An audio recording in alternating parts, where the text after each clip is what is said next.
पवित्ते विशुद्ध सिद्धांत देशनुज्जुते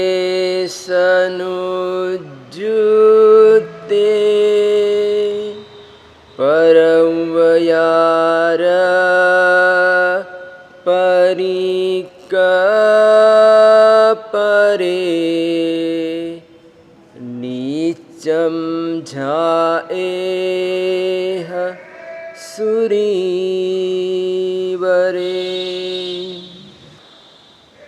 श्रमण भगवान महावीर स्वामी के शासन में होने वाले महान ज्योतिर्धर महर्षि शासन प्रभावक आचार्य भगवंत श्रीमद् विजय रत्न शेखर सूरीश्वर जी महाराजा श्रीपाल चरित्र में 9 पदों का वर्णन करते हुए यहाँ पर फरमा रहे हैं कि जिन शासन में सारभूत अगर कोई तत्व है तो वे 9 पद है। 9 पदों की आराधना है। आलंबन 2 प्रकार के होते हैं, एक सालंबन और दूसरा निरालंबन। तो हम जिन पदों की आराधना कर रहे हैं वे सभी पद सालंबन हैं, यानी साधना के लिए, ध्यान साधना के लिए यहाँ पर अरिहंत सिद्ध आदि पदों का आधार लिया जाता है, आलंबन लिया जाता है। तो इसीलिए सालंबन और निरालंबन यानी 9 पदों की आराधना, यानी 9 पदों का हम आधार लेते हैं, आराधना करते हैं। तो ये हमारे लिए 9 पदों की आराधना सालंबन आराधना हो गई, सालंबन ध्यान हो गया। तो इन अरिहंत सिद्ध आचार्य उपाध्याय साधु दर्शन ज्ञान चारित्र और तप, इन 9 पदों को 3 विभागों में विभाजित कर दिया गया है, 3 विभागों में बांटा गया है, देव, गुरु और धर्म। दूसरी अपेक्षा से हम देखते हैं तो साध्य, साधक और साधना 3 तत्व है, तत्वत्रयी है, दर्शन ज्ञान चारित्र। तो यहाँ पर इन 9 पदों की हमको आराधना करनी है, साधना करनी है। तो हमारा साध्य देव तत्व हो गया, यानी हमको प्राप्त देव तत्व करना है। यानी अरिहंत और सिद्ध इन 2 पदों में हमको प्रवेश करना है, एंट्री करनी है। तो हमारी एंट्री कैसे हो सकती है, कब होगी हमारी एंट्री? तो कहते हैं कि जब हम साधक बनेंगे, जब हम साधना करेंगे तब हमारी एंट्री साध्य में होगी, देव तत्व में होगी, अरिहंत पद और सिद्ध पद में हमारा प्रवेश हो जाएगा। हम साध्य को साध लेंगे, प्राप्त कर लेंगे, लेकिन जब तक हम साधक नहीं हो पाते हैं, यानी साधना का अभाव है, तब तक कहते कि हम साध्य में जा नहीं सकते हैं। तो साध्य में जाने के लिए साधक होना जरूरी है, और साधक होने के लिए साधना तत्व में प्रवेश करना जरूरी है। यानी जब तक हम साधना में नहीं जाएंगे, साधना तत्वों में हमारा प्रवेश नहीं होगा, वहाँ तक हमारी एंट्री साधक तत्व में नहीं हो सकती। यानी यहाँ पर तीनों का संगम है, एक दूसरे के प्रति संबंध है। क्या है? एक दूसरे के साथ तीनों का संबंध है। एक भी कहते हैं कि तत्व का अभाव हो गया, तो कहते हैं कि हम नहीं जा सकते हैं। यानी ये तीनों का होना जरूरी यहाँ पर बताया गया, तभी कहते हैं कि हम मंजिल को प्राप्त कर सकते हैं। तो साध्य, साधक और साधना, जिसको हम सरल भाषा में देव, गुरु और धर्म की आराधना बोलते हैं। यानी सामान्यतया ये कहा जाता है कि देव, गुरु, धर्म की आराधना करो। क्या करो? देव, गुरु, धर्म की आराधना करो। तो देव तत्व में अरिहंत परमात्मा और सिद्ध परमात्मा आते हैं, और ये 2 दिनों में हमने देव तत्व की आराधना की है। आज से गुरु तत्व की आराधना प्रारंभ हो रही है। तो गुरु तत्व में आचार्य, उपाध्याय और साधु भगवंत आते हैं। जैसे हम देव, गुरु, धर्म बोलते हैं, तो इसमें गुरु बीच में विराजमान है, साइड में देव तत्व है और इधर धर्म तत्व है। बीच में गुरु तत्व को रखा गया है। पंच परमेष्ठी में भी जैसे अरिहंत, सिद्ध, आचार्य, उपाध्याय और साधु, तो ये पंच परमेष्ठी में जो आचार्य पद है वो बीच में विराजमान है। कहाँ पर है? बीच में विराजमान है। साइड में 2 पद है, अरिहंत, सिद्ध, और इधर उपाध्याय और साधु है। बीच में आचार्य पद विराजमान है। और गुरु तत्व में हम देखते हैं तो गुरु तत्व में भी 3 पद है। कितने? गुरु तत्व के 3 पद है, आचार्य, उपाध्याय और साधु। तो यहाँ पर भी कहते हैं कि प्रथम नंबर गुरु तत्व का आता है। तो यहाँ पर आचार्य भगवंत, यानी हमारे जीवन में आचार्य भगवंत का विशेष महत्व है। हमारी, यानी कि हमारे जीवन में गुरु तत्व की विशेष भूमिका रहती है।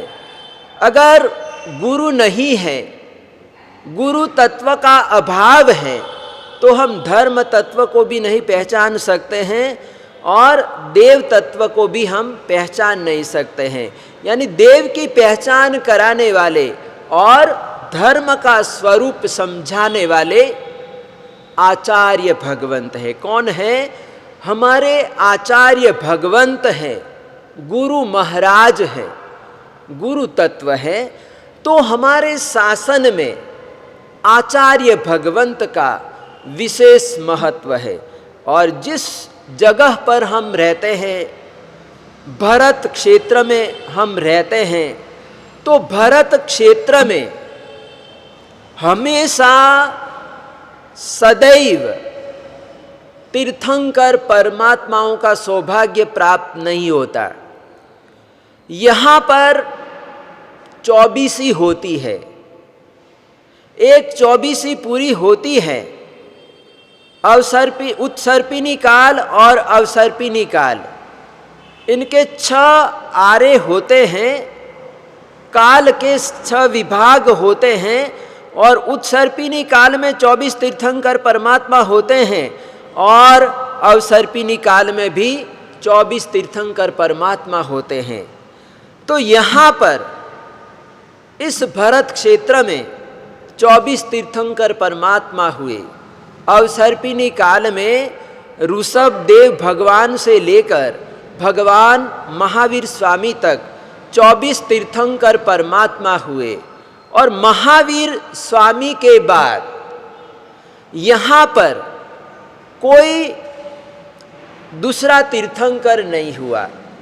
यानी अभी इस समय तीर्थंकर परमात्मा का यहाँ पर विरह काल चल रहा है।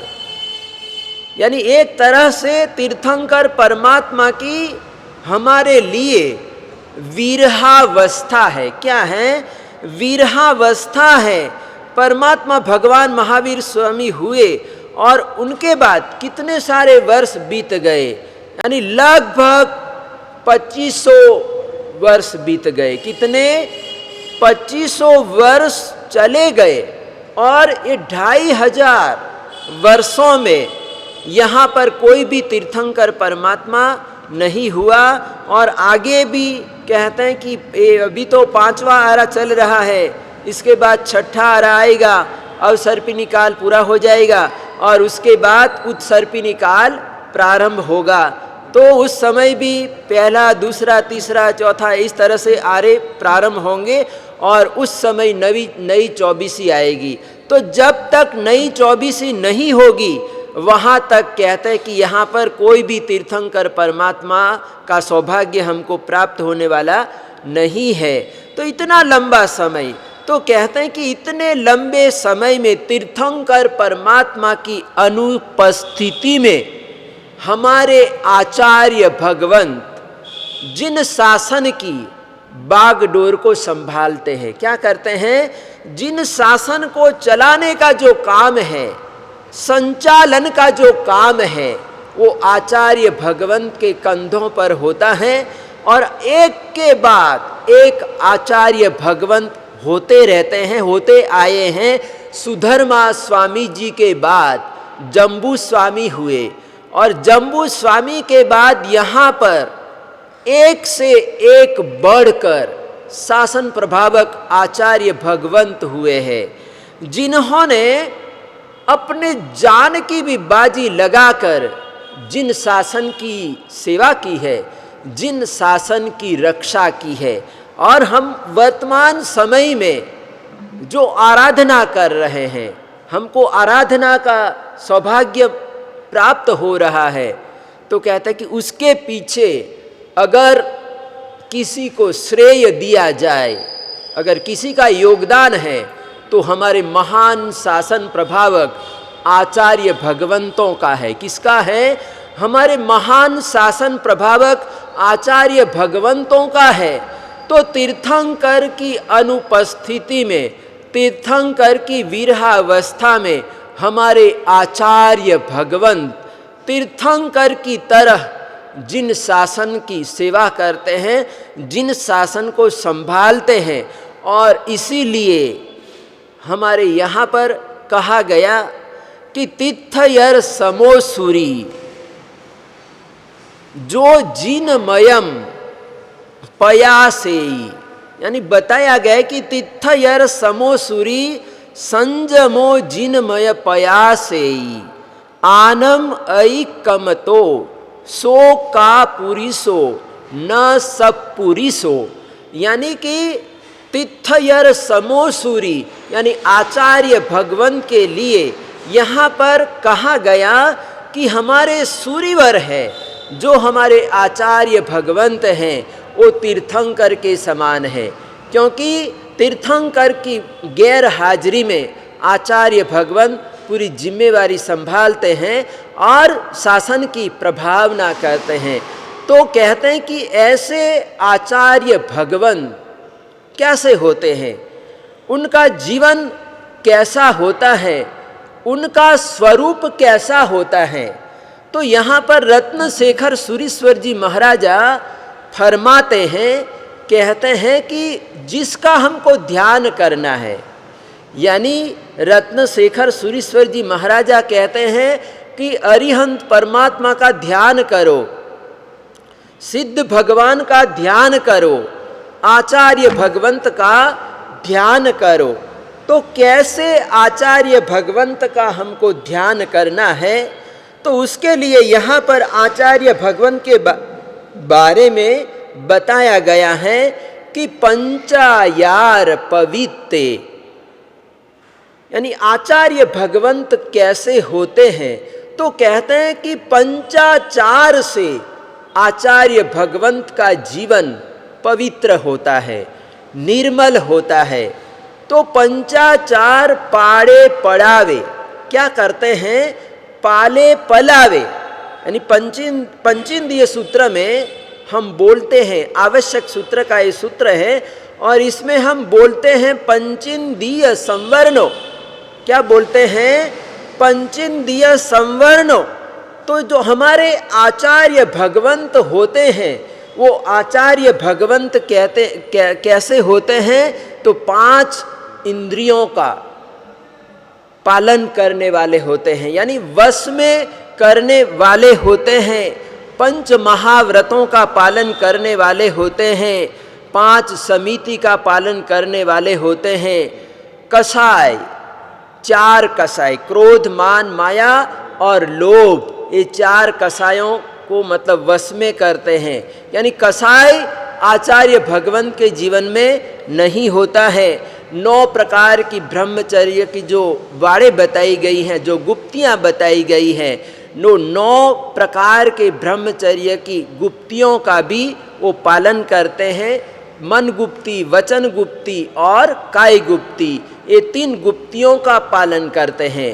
यानी 5 महाव्रत हो गए, 5 इंद्रियां हो गई, 5 आचार हो गए, 5 समिति हो गए, 4 कसाय और 9 ब्रह्मचर्य की वाड़े और 3 गुप्ती। तो कितने गुण हो गए। आचार्य भगवंत कैसे हैं, तो बताया गया कि 36 गुणों गुरु मध्य, यानी कि हमारे आचार्य भगवंत कैसे हैं, यानी मेरे गुरु कैसे हैं, तो बताया गया कि 36 गुणों से युक्त मेरे गुरु है। मेरे गुरु महाराज 36 गुणों के धारक हैं। तो ऐसे आचार्य भगवंत पंचाचार का पालन करते हैं, पंचाचार पाड़े पड़ावे, यानी कि 5 आचारों का पालन स्वयं करते हैं और श्री संघ को पालन करने के लिए प्रेरणा देते हैं, उपदेश देते हैं, मार्गदर्शन देते हैं। ज्ञानाचार, दर्शनाचार, चारित्राचार, तपाचार और वीर्याचार, ये 5 आचार होते हैं। ये 5 आचारों का स्वयं आचार्य भगवंत पालन करते हैं और दूसरों को भी पालन करवाते हैं। और ऐसे आचार्य भगवंत जिसका जीवन 5 आचारों से पवित्र है।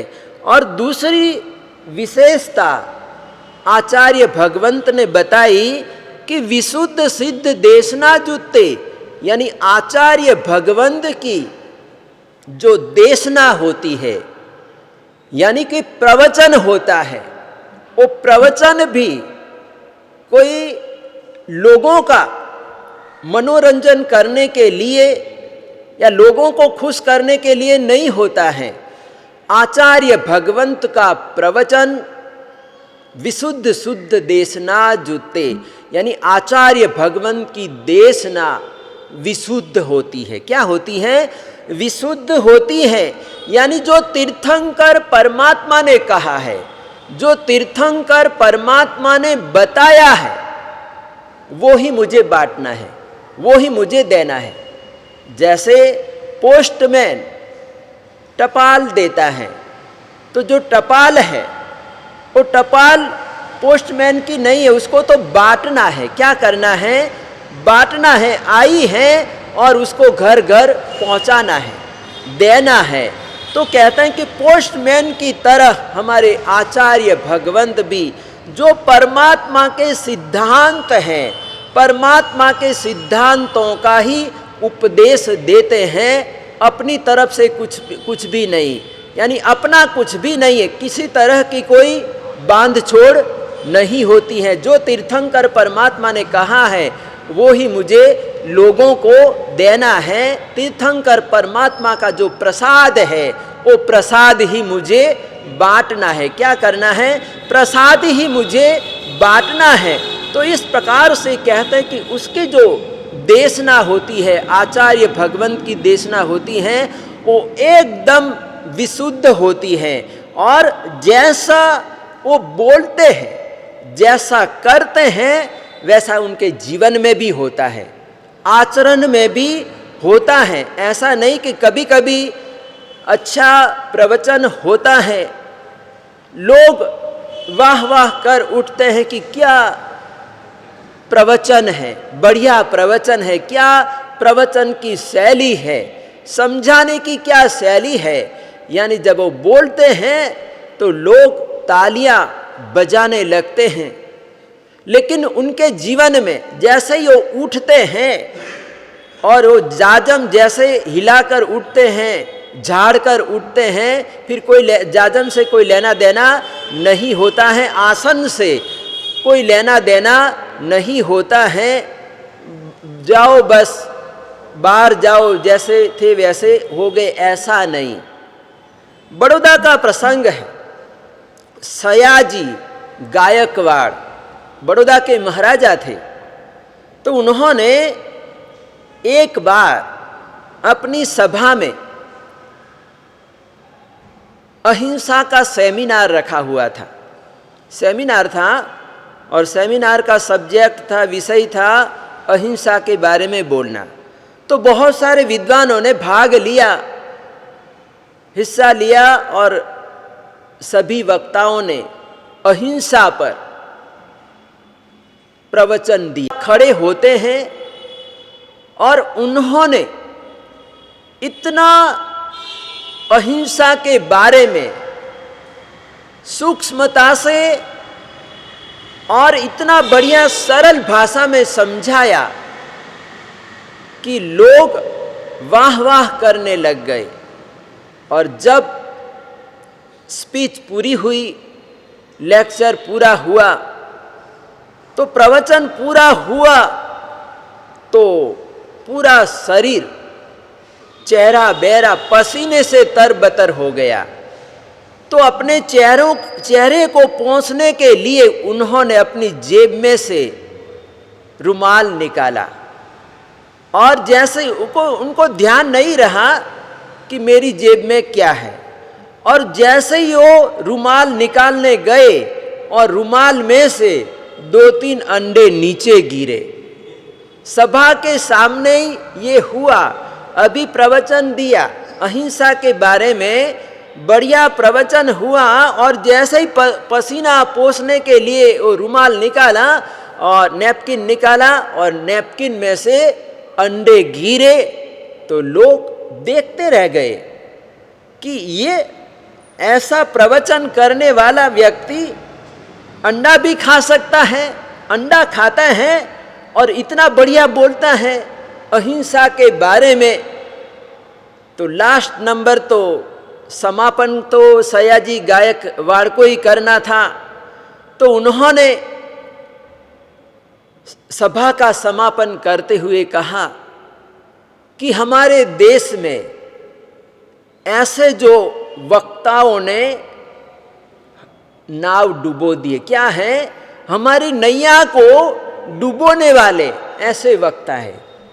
यानी कि बोलते कुछ और करते कुछ है, उनको कोई लेना देना नहीं होता।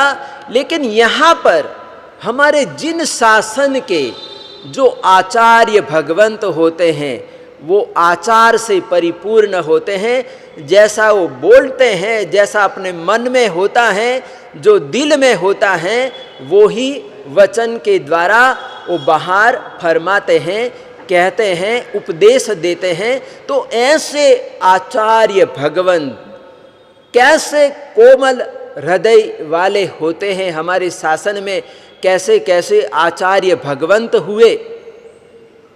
हीर सूरीश्वर जी महाराजा के बारे में कहते हैं कि उन्होंने अपने चारित्र बल से अकबर जैसे बादशाह को भी अहिंसक बना दिया था।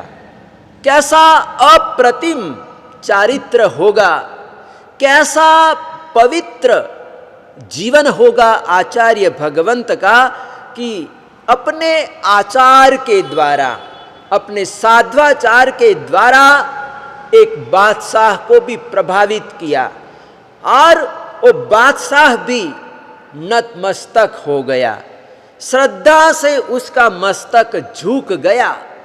तो ऐसे हीर सूरीश्वर जी महाराजा गुजरात में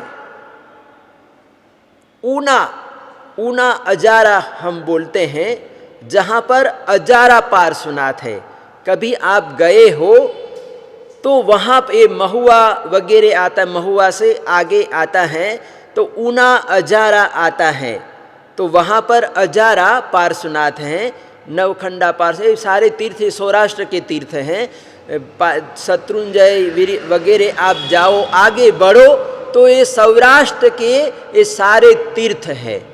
तो जब कहते हैं कि आचार्य भगवंत ने वहाँ पर 3 चातुर्मास किए,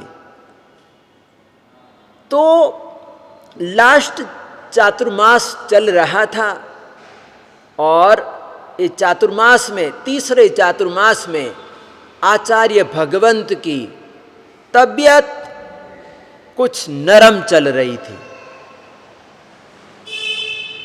तो आचार्य भगवंत ने देखा कि अब ये मेरा शरीर साथ नहीं दे रहा है, आराधना साधना में सहयोग नहीं दे रहा है, तो अब मुझे दवाई बवाई लेने की भी क्या जरूरत है। यानी अब मुझे शरीर को छोड़ना ही है। क्या करना है? अब मुझे इस शरीर को छोड़ना है। और ऐसा करके आचार्य भगवंत ने अपने मुनिराज को बुलाकर कहा कि आज तुम घरों में से दवाई बवाई वौर कर मत लाना। यानी आज से मैंने दवाई लेना बंद कर दी है। तो सोम विजय जी महाराज साहिब आदि बड़े साधुओं ने, सब साधुओं ने मिलकर आचार्य भगवंत को विनती की, आग्रह किया कि गुरुदेव आप औषधि ग्रहण करें, दवाई लीजिए। ठीक है आप श्री जी अपने लिए नहीं, लेकिन आप श्री जी हमारे लिए, श्री संघ के लिए आप दवाई लीजिए। लेकिन आचार्य भगवंत टस से मस नहीं हुए। वो अपने विचार पर दृढ़ रहे, बोले कि मुझे अब जरूरत नहीं है, दवाई की मुझे जरूरत नहीं है। तो साधु भगवंत गए, गोचरी बौरने के लिए घरों में गए, तो सब भाई बहन आग्रह कर रहे थे कि आचार्य भगवंत की तबीयत नरम चल रही है, तो ये महाराज जी को चलेगा, ये महाराज जी को खपेगा। इस तरह से आचार्य भगवंत के जो अनुकूल हो ऐसी मतों गोचरी दवाई वगैरह वौरने के लिए लोग आग्रह कर रहे थे। यानी लोगों में कैसी भक्ति होगी, भाई बहनों की कैसी भक्ति होगी, सेवा भक्ति होगी, कि बहनें आग्रह कर रही थी कि महाराज जी, बड़े महाराज जी की तबीयत ठीक नहीं चल रही है, आप दवाई वौर के जाइए, हम आचार्य भगवंत को स्वस्थ देखना चाहते हैं, हम आचार्य भगवंत के चेहरे पर खुशी देखना चाहते हैं। बहुत लोगों ने आग्रह किया, लेकिन साधु भगवंतों ने कहा कि गुरु महाराज की आज्ञा नहीं है, उन्होंने मना किया है कि दवाई मत लाना। तो क्या हुआ, उपाश्रय में साधु भगवंत तो आ गए और उपाश्रय में एकदम सन्नाटा छाया हुआ था, कोई आवाज नहीं आ रही थी। तो आचार्य भगवंत ने कहा कि अरे भाई क्या हुआ, इतने सारे साधु भगवंत हैं, मुनि मंडली हैं, और किसी के स्वाध्यायी का कोई आवाज नहीं आ रहा, क्या बात है। यानी कि साधु का तो स्वाध्याय ही श्वास है। क्या है? साधु का स्वाध्याय ही श्वास है। साधु कोई बैठकर गप्पे सप्पे थोड़ी मारते हैं, यानी साधु का आवाज भी आता है तो स्वाध्याय का आता है। किसका आता है? स्वाध्याय का आता है। तो स्वाध्याय कोई कर नहीं रहा, क्या है? आवाज नहीं आ रही है, कोई गाथा याद नहीं कर रहा है, कोई स्वाध्याय याद नहीं कर, किसी की आवाज सुनाई नहीं दे रही है। क्या बात है? सभी ने स्वाध्याय करना छोड़ दिया, बंद कर दिया क्या? ऐसे वो आचार्य भगवान पूछते हैं। तो साधु महाराज सोम विजय जी महाराज आकर कहते हैं कि गुरु महाराज, नगर में श्री संघ में जितने भी छोटे छोटे बच्चे हैं, जो बालक हैं, वो सब भूख के मारे रो रहे हैं। क्या कर रहे हैं? छोटे छोटे नन्हे मुन्ने बच्चे जो स्तनपान करते हैं, जिसका अभी अभी जन्म हुआ है, कोई 1 महीने का है, कोई 2 महीने का है, कोई बच्चा 3 महीने का है, वो सभी बच्चे रो रहे हैं भूख के मारे। तो आचार्य भगवंत ने कहा, क्या उनको दूध नहीं, माएँ दूध नहीं पिला रही क्या? स्तनपान नहीं करवा रही है क्या? क्या बात है? बच्चे भूखे क्यों हैं? तो महाराज जी ने बताया कि ये सारे श्री संघ की बहनों ने, माताओं ने ऐसा प्रण किया है कि जब तक आचार्य भगवंत दवाई नहीं लेंगे, दवाई ग्रहण नहीं करेंगे, वहां तक हम अपने बच्चों को दूध नहीं पिलाएगी। कैसा बहनों ने मिलकर, ये भी संगठन में भी कैसी शक्ति होती है। श्री संघ की बहनें मिली, सारी की सारी बहनें मिली।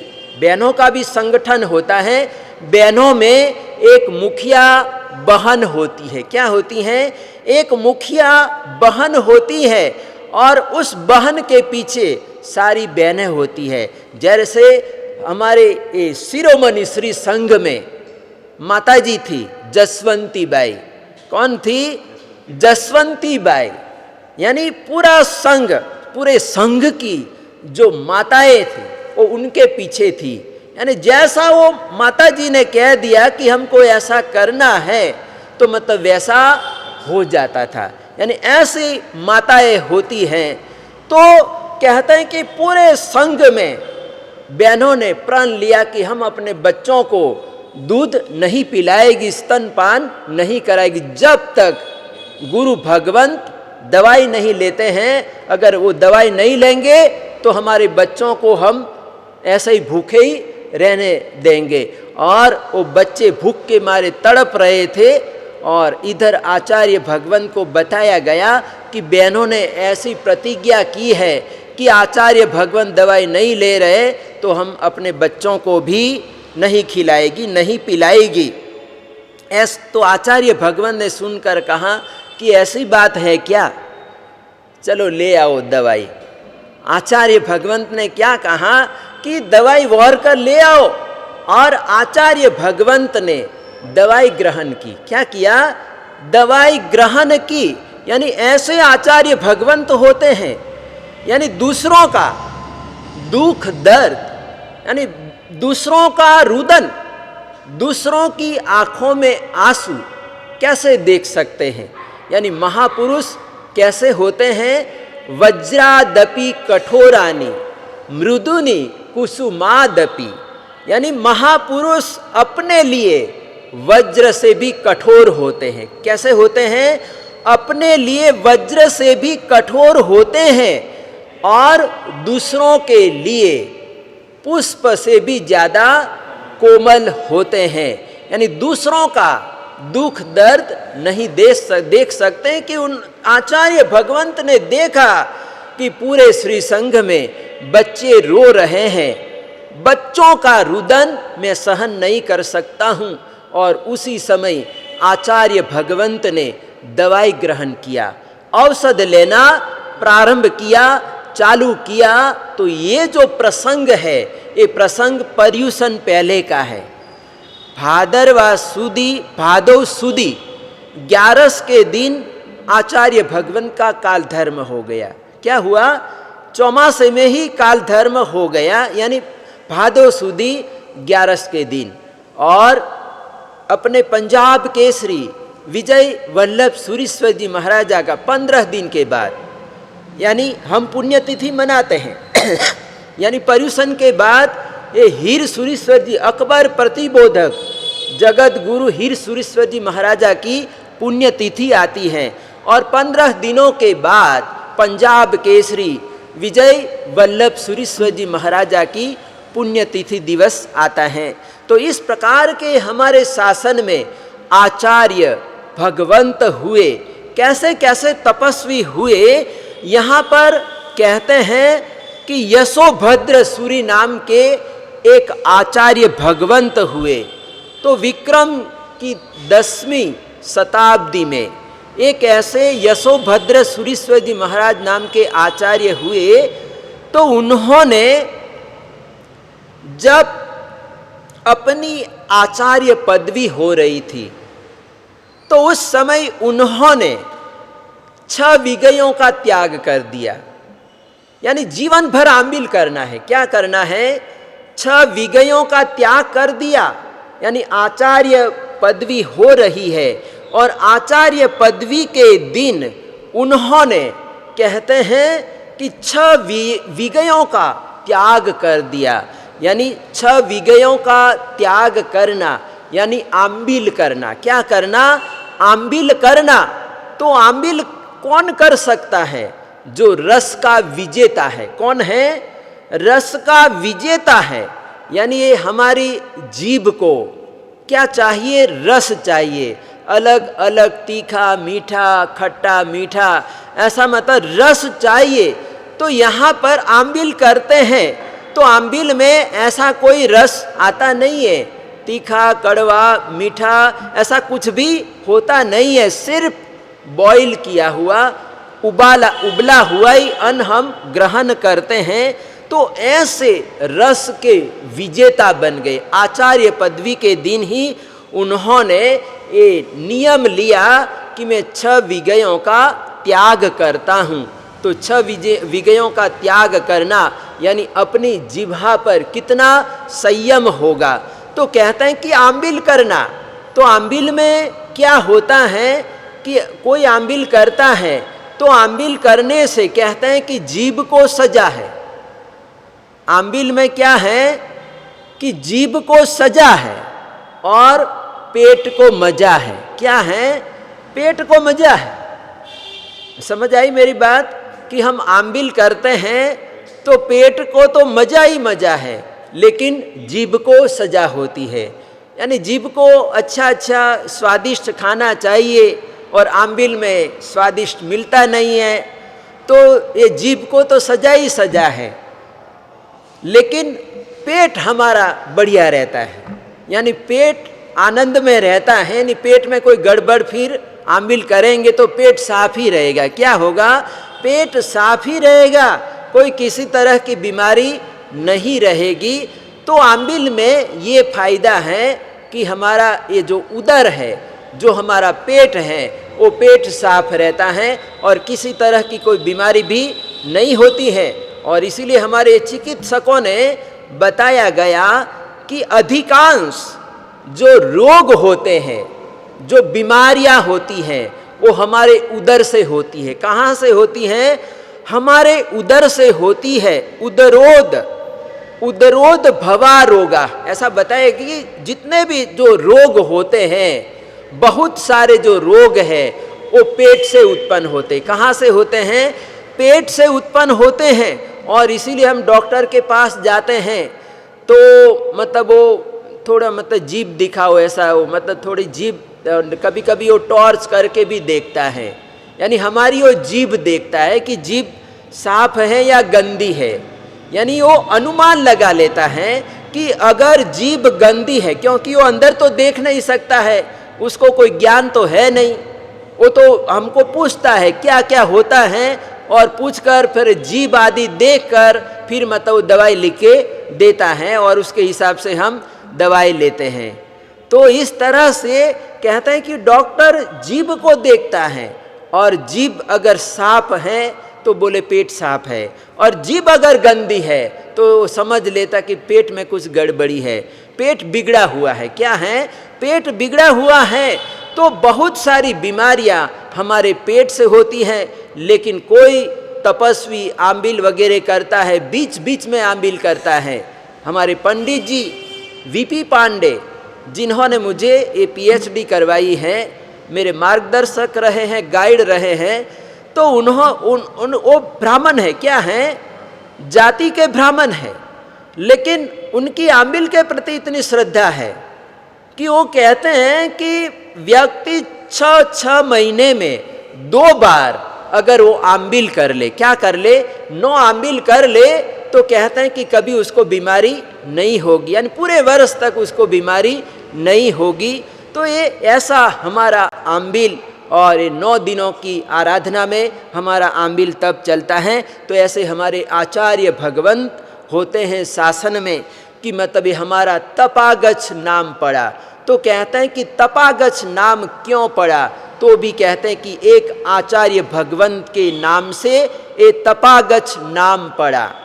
क्या है? ये तपागच्छ नाम पड़ गया, हो गया। तो कहते हैं कि जगत चंद्र सूरीश्वर जी महाराजा, यानी ये गच्छ तो अपना पहले से चला आ रहा था, ये कोई जगत चंद्र सूरी से प्रारंभ नहीं हुआ, लेकिन इससे पहले से मतलब ये हमारा गच्छ चला आ रहा है, यानी प्राचीन है। क्या है? ये जो हमारा गच्छ है वो बड़ा प्राचीन है। कई लोग कहते हैं कि तपागच्छ जगत चंद्र सूरी से हुआ, लेकिन ऐसा नहीं। ये जगत चंद्र सूरीश्वर जी महाराजा ने जीवन भर आंबिल किए, यानी अपने जीवन में उन्होंने आंबिल ही आंबिल किया। तो उदयपुर के महाराजा ने आचार्य भगवंत के तप त्याग को देखा कि ये कैसे महापुरुष है कि उबला हुआ ही खाना लेते हैं, रूखा सूखा ही खाना लेते हैं, और इन्होंने जीवन भर रूखा सूखा ही खाना खाया है, धन्य है। तो महाराजा भी आचार्य भगवंत के तप से प्रभावित हुआ और तपा का विरुद्ध दिया। क्या दिया? तपा का विरुद्ध दिया, एक पदवी दी। क्या दी? पदवी दी। और तपा विरुद्ध से ये नाम ही तपागच्छ हो गया। क्या हो गया? तपागच्छ नाम हो गया। तो वर्तमान समय में जो तपागच्छ चल रहा है वो भी हमारे आचार्य भगवंत की देन है कि महाराजा भी प्रभावित हुआ, तपस्या से प्रभावित हुआ, और प्रभावित होकर उन्होंने ये आचार्य भगवंत को विरुद्ध दिया, पदवी दी, तपा की पदवी देकर अलंकृत किया, सुशोभित किया।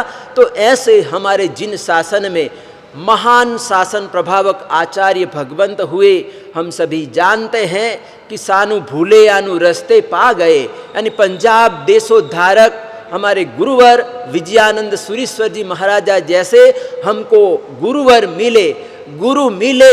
हम रास्ता भटक गए थे, मार्ग भटक गए थे, लेकिन उन्होंने हमको रास्ता वापस दिखाया और रास्ते पर हमको ला दिया। तो ऐसे गुरुवरों का हम उपकार कैसे भूल सकते हैं?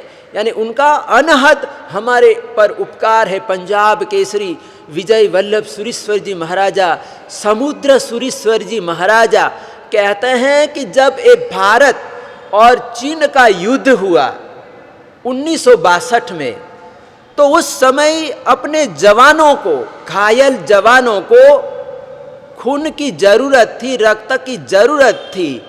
तो उस समय जिन शासन रत्न समुद्र सूरीश्वर जी महाराजा ने अपने देश के जवानों के लिए रक्तदान किया। क्या किया?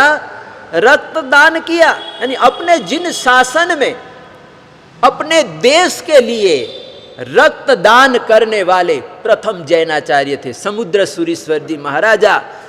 उस समय की प्रधानमंत्री श्रीमती इंदिरा गांधी ने समुद्र सूरीश्वर जी महाराजा को राष्ट्र संत कहा था। क्या कहा था? राष्ट्र संत कहा था कि वास्तव में ये राष्ट्र संत है। कौन है?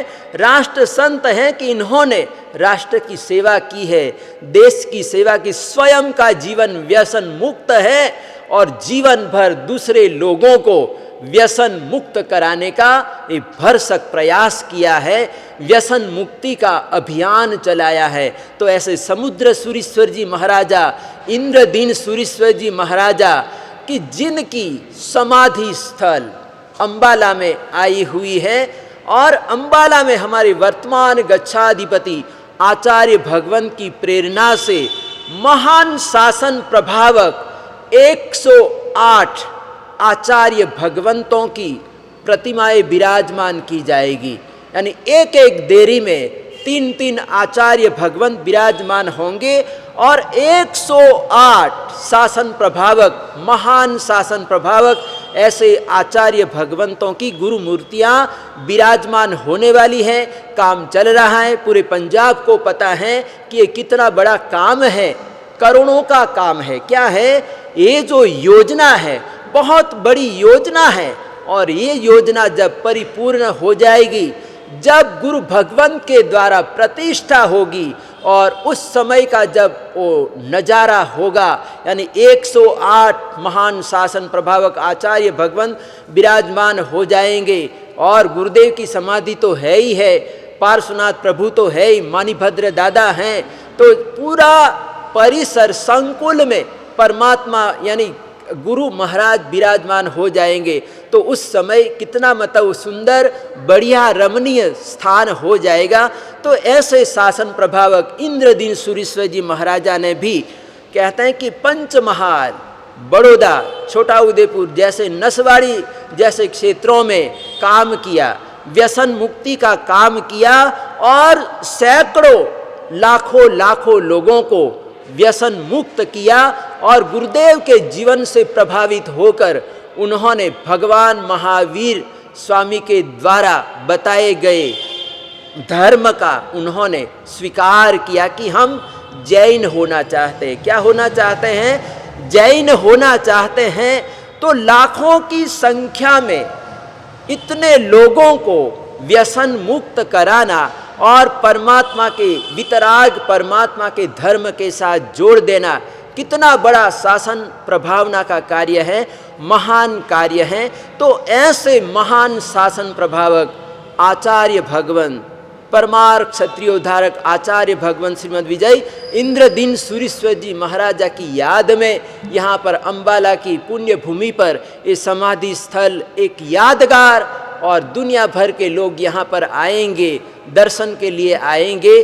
जब ये समाधि स्थल का कार्य परिपूर्ण हो जाएगा तो उस समय का जो दृश्य होगा, जो नज़ारा होगा, वो देखने वाला दर्शनीय होगा। तो ऐसे इंद्रदीन सूरीश्वर जी महाराजा, रत्नाकर सूरीश्वर जी महाराजा और हमारे वर्तमान गच्छाधिपति आचार्य भगवंत सिंह जी इन कार्यों में, शासन प्रभावना के कार्यों में लगे हुए हैं। और जो गुरुदेव का क्षेत्र है, गुरुदेव ने जो काम किया है, ये बड़ौदा जिला और छोटा उदयपुर, पंचमहाल वगैरह जिलों में काम किए हैं। कहते हैं कि गुरुदेव आगे पधारने वाले थे, लेकिन गुरुदेव ने कहा कि चलो ये महामारी भी चल रही है तो मैं पावागढ़ जाके चौमासा करता हूँ, और ये पावागढ़ चौमासा करने से आजू बाजू के जो गांव के जो लोग हैं, ये लोगों को भी लाभ होगा, धर्म की प्रभावना होगी। और ये धर्म की प्रभावना को देखते हुए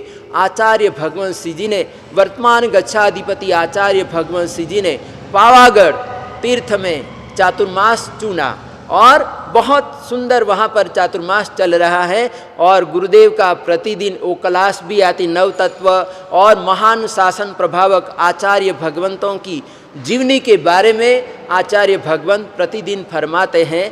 तो ये शासन प्रभावक आचार्य भगवंतों की हमको आराधना साधना करनी है।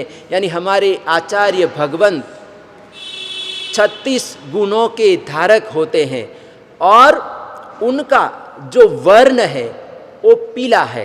कौन सा? पीला। अरिहंत परमात्मा का सफ़ेद वर्ण है, श्वेत वर्ण है। सिद्ध पद का वर्ण, सिद्ध परमात्मा का वर्ण रक्त है और आचार्य भगवंत का वर्ण येलो है, यानी पीला वर्ण है। तो पीला वर्ण, यानी पीला वर्ण क्यों? तो कहते हैं कि पीला यानी पीला वर्ण एक तरह से परिपक्वता दिखाता है। क्या दिखाता है? पीला वर्ण परिपक्वता दिखाता है। जैसे कोई फल होता है, जैसे नींबू है या कोई भी फल है, आम है वगैरह, पपीता है वगैरह, जो भी जितने सारे फल है, जब ये कच्चे होते हैं, यानी ये फल कच्चे होते हैं, तो उसका कलर कैसा होता है? नीला होता है, हरा होता है। लेकिन जब वो फल पक जाएगा तो पीला हो जाएगा। क्या हो जाएगा? फल पीला हो जाएगा।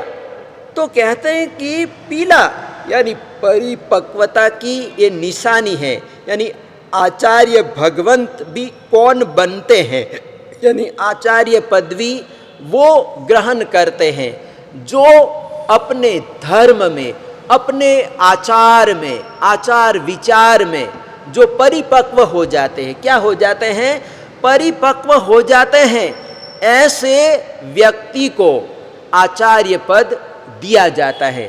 आचार्य पद कोई मांगा नहीं जाता है, यानी मेरे को आचार्य पदवी दो, मेरे को दे दो, या अपने कुछ भक्त होते, भक्तों के द्वारा कहलवा दिया कि ये महाराज जी की पदवी करा दो, ये करा दो, ये ऐसा नहीं बोला जाता है। क्या है? वो कोई मांगा नहीं जाता है, ये योग्यता का विषय है। क्या है? ये जितने सारे पद हैं, ये पद योग्यता से दिए जाते हैं। क्या दिए जाते हैं? योग्यता से दिए जाते हैं, प्रदान किए जाते हैं। ये नहीं कि एक दो चौमा से स्वतंत्र कर लिए, अलग विचरण कर लिया, स्वतंत्र विचरण कर लिया और अपने में नए आचार्य बने और ऐसा श्री संघ का संचालन किया, शासन प्रभावना की। तो ये गुरु कृपा होती है। क्या होती है? एक गुरु कृपा होती है, गुरु का आशीर्वाद होता है। और गुरु महाराज के आशीर्वाद से व्यक्ति कहाँ से कहाँ निकल जाता है, आगे पहुँच जाता है। तो ये आचार्य भगवंत की हमको आराधना करनी है और 36 गुणों को अपने हृदय में लाना है और पीले वर्ण से आचार्य भगवंत की आराधना साधना करनी है। तो अब समय काफ़ी हो चुका है, तो श्रीपाल चरित्र को हम कल पर देखेंगे। पचखान आम्बील उगेश्वर नुकार से पूर्सी साठ पूर्सी पूरी मठा वठा मगाई उगेश्वर चबी एम पी आर महतरागरणम आयम बिरवचाली वाली वेन गीत संसटिनम उखित वेगन परिसमकिन पाठ्यमन्यगरण महतरागरणम ससमवती आगरणम एकाश्रम पचकजगरणम सागरगरणम आउटन पसारिणम गुरु अभुठानिन पाठ्यमन्यगरण महतरागरणम ससमवती आगरणम पान सलिवेन वालिवेन वा छेन वा बहुलवेन वा ससिथेन वा सिथेन वा भोश्वरी।